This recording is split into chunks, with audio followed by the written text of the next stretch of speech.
हरे कृष्णा। ओम श्री विष्णवे नमः। भाद्रपद मास के कृष्ण पक्ष की अजय एकादशी को शास्त्रों में महान पुण्यदायी तिथि कहा गया है। इस व्रत का स्मरण, व्रत और कथा श्रवण करने मात्र से ही मनुष्य के जन्म जन्मांतर के पाप ताप नष्ट हो जाते हैं और उसे विष्णु धाम की प्राप्ति होती है। पद्म पुराण में इस व्रत का विशेष महत्व बताया गया है। इसमें कहा गया है कि जैसे गंगा स्नान से सभी पाप धुल जाते हैं, वैसे ही अजय एकादशी का व्रत करने से आत्मा पवित्र हो जाती है। इस तिथि को उपवास, हरि स्मरण, भजन और कथा श्रवण करने से जीवन में सुख, समृद्धि और धर्म और मोक्ष का द्वार खुलता है। आज हम आपको इसी पावन अजय एकादशी की दिव्य कथा सुनाने जा रहे हैं, जिसका श्रवण करने से न केवल पुण्य की प्राप्ति होती है, बल्कि भगवान विष्णु की कृपा से हर दुख और संकट का भी नाश हो जाता है।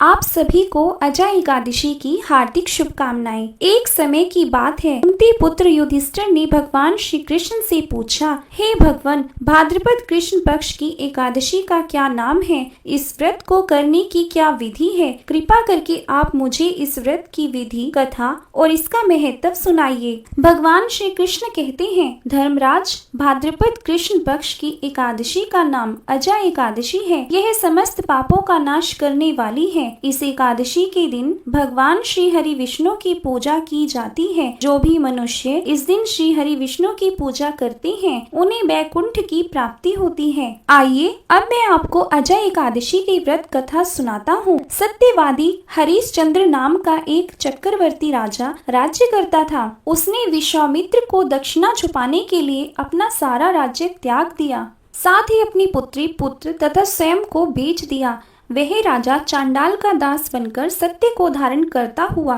मृतकों का वस्त्र ग्रहण करता रहा, मगर किसी प्रकार से वह सत्य से विचलित नहीं हुआ। कई बार राजा चिंता के समुद्र में डूबकर विचलित होकर विचार करता था कि मैं कहाँ जाऊं, क्या करूं जिससे मेरा उद्धार हो। इस प्रकार राजा को कई वर्ष बीत गए। एक दिन राजा इसी चिंता में बैठा हुआ था कि गौतम ऋषि वहां आ पहुंचे। राजा ने उन्हें देखकर दंडवत प्रणाम किया और आप बीती सारी दुख भरी कहानी सुनाई। राजा हरिश्चंद्र की यह बात सुनकर गौतम ऋषि कहने लगे, राजन, आज से ठीक 7 दिन बाद भाद्रपद कृष्ण पक्ष की एकादशी आएगी। इस एकादशी को अजय एकादशी कहा जाता है। आप विधि पूर्वक इसका व्रत करें। इस व्रत के प्रभाव से आपके समस्त पाप नष्ट हो जाएंगे। इस प्रकार राजा से कहकर गौतम ऋषि उसी समय अंतर्ध्यान हो गए। राजा ने उनके कहे अनुसार एकादशी आने पर विधि पूर्वक व्रत किया, जागरण किया। इसी बीच राजा हरिश्चंद्र का पुत्र रोहित सांप के डसने से मृत्यु को प्राप्त हुआ।